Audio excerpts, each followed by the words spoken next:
Every single night, your brain produces a movie. It's a private screening just for you. Sometimes it's a hilarious comedy, other times it's a terrifying horror film, and a lot of the time it makes absolutely zero sense. We all do it, but the massive question is still just why? So let's dive into the wonderfully weird science of why we dream. To get us started, let's travel back in time. The year is 1862. There's a chemist, a guy named Auguste Kekulé, and he is hitting a total wall. He's wrestling with one of the biggest chemical puzzles of his day. What is the structure of the benzene molecule? He knows the atoms involved, but they just don't fit together in any way that makes sense. So, totally frustrated, he gives up for a bit, turns his chair to the fireplace, and just dozes off. And this is where it gets wild. As he's sleeping, atoms start to dance around in his head. They start twisting and turning, and then they morph into snakes, just slithering around. And then, all of a sudden, one of the snakes grabs its own tail in its mouth, forming a perfect spinning ring. He jolts awake, and he has it. That's the answer. Benzene has a ring structure. He literally solved one of the fundamental problems of organic chemistry in his sleep. That one dream changed science forever, and it perfectly sets up the question we're tackling today. What on earth is going on when we dream? Why do we do it? So here's our game plan for this journey. We've just met our chemist and his prophetic snake. Next, we're going to peek inside the sleeping brain. Then we'll explore how dreams might be replaying our memories, or maybe practicing for life's big challenges, or even acting as a playground for creativity. And we'll wrap up with one last theory that, trust me, might just blow your mind. All right, so before we can really dig into the why, we kind of have to understand the how. What's actually happening up there in your brain when the lights go out? Well, every night, your brain goes through these different cycles. You start to drift off, things slow down, you get into a light sleep, your body cools down a bit, then you drop into that really deep restorative sleep. But the real star of our show, the main event when it comes to dreaming, is that final stage, REM sleep. REM stands for rapid eye movement, and yeah, it's pretty literal. Your eyes are darting all over the place under your eyelids. But here's the craziest part. During REM sleep, your brain activity looks almost identical to your brain activity when you're wide awake. It is firing on all cylinders. And this is the stage that cooks up those epic, vivid, story-like dreams that we sometimes remember. And we spend a ton of time in this state. Think about it. Over an 80-year life, the average person will spend about 60,000 hours dreaming. That is the equivalent of spending nearly 10 full years of your life just living inside your own head's movie theater. I mean, something we do that much has to be important, right? And that question brings us to our first major theory. Maybe dreaming is all about memory. Maybe it's the brain's very own, very weird filing system.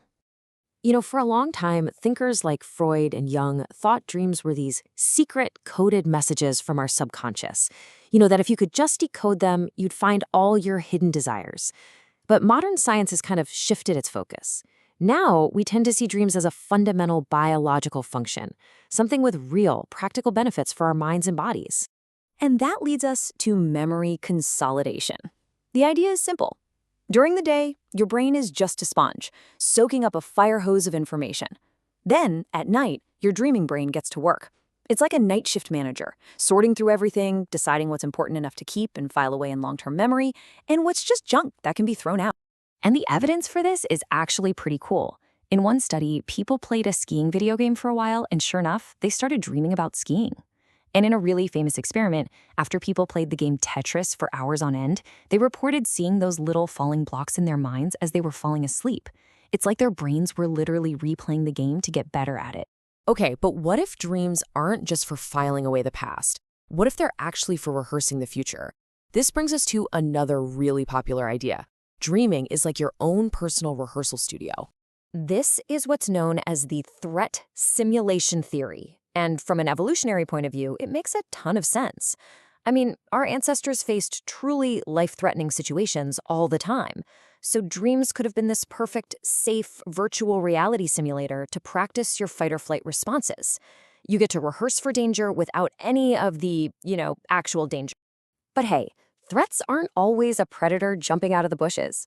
For a super social species like us, our survival often depends on navigating tricky social situations. So, an extension of this idea is the social simulation theory. It suggests that our dreams are also for practicing social stuff, that tough conversation with your boss, or a fight with a friend. And this could explain so many common dreams, right? Reliving a scary or traumatic event, that fits perfectly with threat simulation.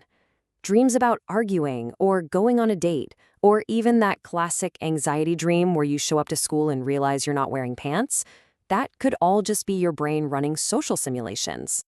So, dreams help us remember the past and they help us practice for the future. But what about creating something totally new? That brings us to the idea of the dream world as a playground for creativity. It's like an idea factory where the normal rules just don't apply.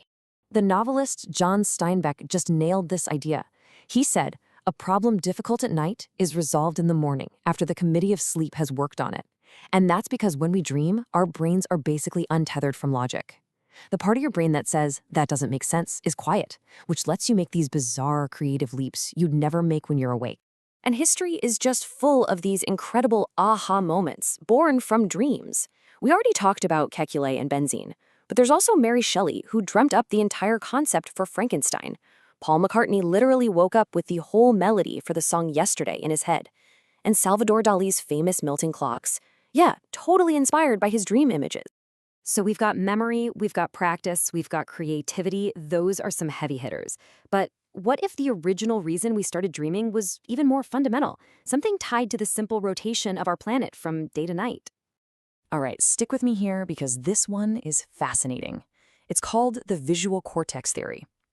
So the part of your brain that processes sight is massive and super important. But the brain is also all about efficiency. It works on a strict use it or lose it policy.